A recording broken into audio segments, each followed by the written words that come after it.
Kabul telsizlerimiz de burada. Tamam. Tamam, her şeyimiz hazır gibi duruyor.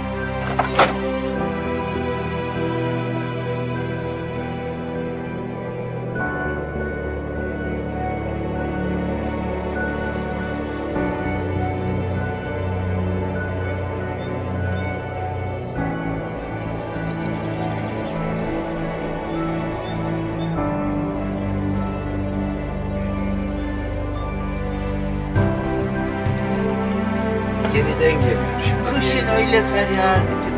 Şimdi Nisan iklimi Mart'taydı. Mart iklimi şimdi Nisan iklimi. Mayıs.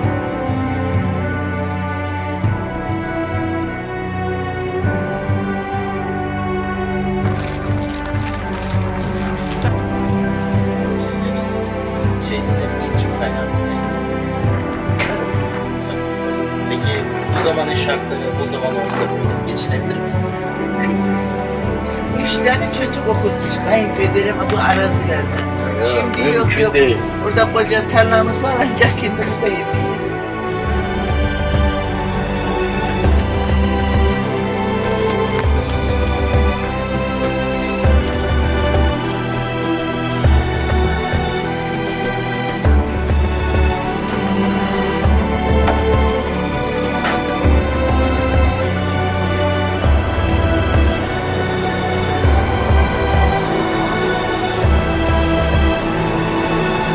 Şimdi Hayrettin Karaca yıllar önce dedi ki Türkiye 50 yıl sonra dedi çöl olacak.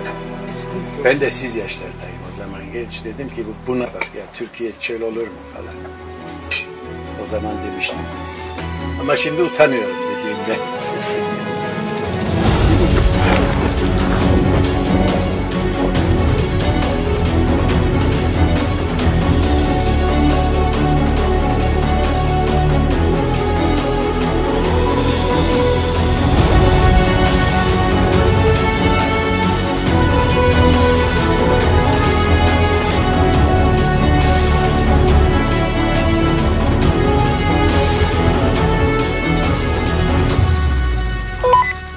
Şu anda 125 metredeyim.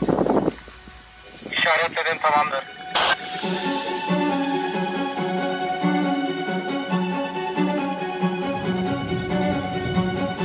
Şarjı başlattım ki.